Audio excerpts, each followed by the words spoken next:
Hi, welcome back. This is video 5 in the getting started purchasing digital assets, specifically Bitcoin, and earning high yield on that Bitcoin.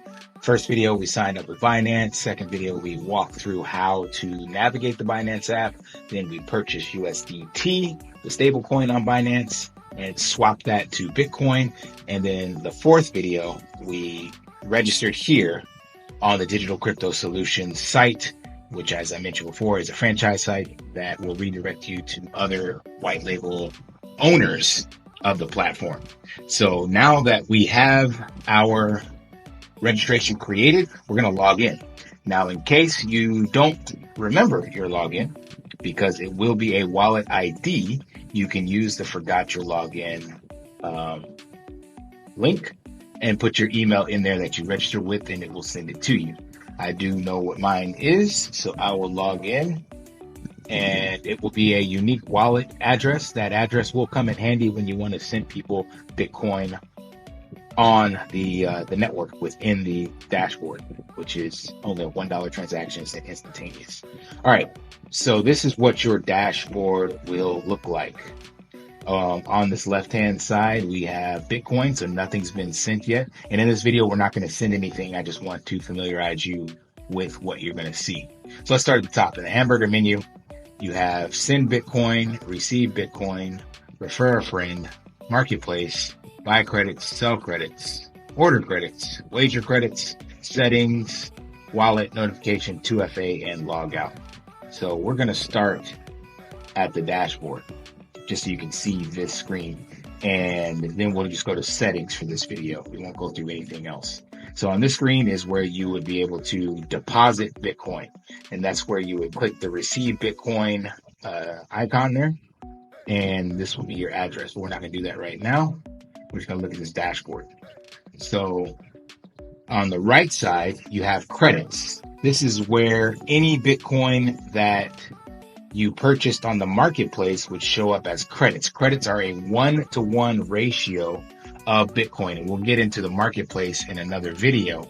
But when you make your deposit, which we'll do also in another video, a portion of that is shown up on the side with credits, and 90% of that deposit is available on the Bitcoin side. And the Bitcoin side is immediately available to withdraw and send out. Now we scroll down, we see the Bitcoin ledger. Think of this as like your old school checkbook. So you will, once we start using this, you'll see anything that we deposit onto our wallet here on the platform will show up on on-chain deposits.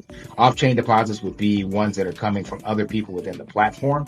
So to remember easily between these two definitions, on-chain is on the Bitcoin blockchain and validated by the nodes and publicly visible to everyone. Off-chain is anything that is done not on the Bitcoin blockchain. So like this platform, sending within the platform is done internally. So that's off-chain. Next, you have BTC converted from credits. So when you purchase things from the marketplace, they will start to show up here. Then you have credits sold. If you have, say, a lot of money you want to deposit, then the quickest way to ROI is to sell the extra credits that you get. The deposit fees, self-explanatory. Anytime you make a deposit on the platform, you're charged a 10% deposit fee, and that'll show your total fees there. BTC locked. To buy credits is any amount of Bitcoin you have put onto the marketplace that you want to buy Bitcoin at certain prices. So say you're looking for things that are 20% or higher, you can put in a certain amount of Bitcoin and it'll only buy if a market order comes in for 20% or higher that meets your criteria. So while that's there, your credits are locked, or your BTC is locked for that time frame. BTC paid for credits. That is any of the BTC that you use to purchase credits off the marketplace. BTC withdrawals. These are your Bitcoin that you have sent off of the platform and back to maybe your centralized exchange or a cold storage wallet. These are the withdrawal fees that are associated with that. Pending withdrawals are going to be the things that are you initiated to send off the network, but it has not confirmed on the blockchain. Bitcoin can sometimes be confirm within a few minutes, all the way up to a day or so. Just depends on the congestion of the network. And pending withdrawal fees, so that'll be any fees that have not finalized with the withdrawal fee section, will be pending before that. And then last, we have the credits ledger. So remember, on the ledger side, up here up top, you have the credits, which are anything you purchase in the marketplace. So when you purchase those, you'll see these show up as credits issued from on-chain deposits. That's when you make your first deposit onto the platform.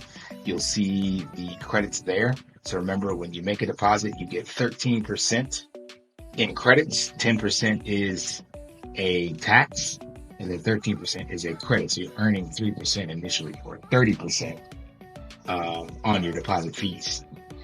Credits purchased, that'll be anything you purchase off the marketplace. Credits converted to BTC, that's as you buy credits, we'll go back up here and look, they will convert at a certain rate. You see that conversion rate 0. Oops.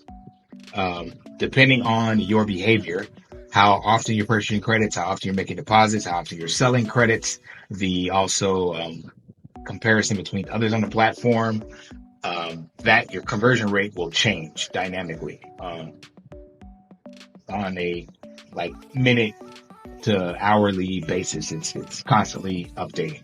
So that conversion rate is how quickly your credits are converting into Bitcoin. And that's where we'll also later on see this APY be factored in. So that's why I don't want to do all this in this video, because it's a lot to cover. It's a simple interface, but it is a robust platform. So credits locked for sale, as I mentioned before, that's going to be any credits that you have put onto the marketplace, but nobody's bought them yet. So maybe you have them at a rate that's not attractive, nobody's purchased them, or nobody has the amount of money that you're trying to sell. So maybe you have $1,000 worth of credits and nobody has that currently to buy, so it's just locked. Credits sold will be your total amount of credits sold. Credits wagered, this is a gamification application within the platform. We'll talk about that later. Then the credits won, credits forfeited is the credits won from that wager. And credits forfeited is when you make the deposit and you don't do the minimum 0.007. You can see that you have this email sent to you telling it's forfeited. Then at the bottom, you can see your Bitcoin current market rate. This is what's public. And you can change this to Satoshis. So 100 million Satoshis is equal to 1 Bitcoin. And if you were doing, as they say, stacking sats, you can look at a fraction of a Bitcoin and focus on grabbing Satoshis. So like 1 million Satoshis is $65, basically. So you can always look at that conversion. All right, that's all we're going to cover in this video. In the next one, we'll go through setting up the actual settings on the wallet, because I don't want this to be too long. The settings and receiving our Bitcoin. We'll do that in the next video. All right.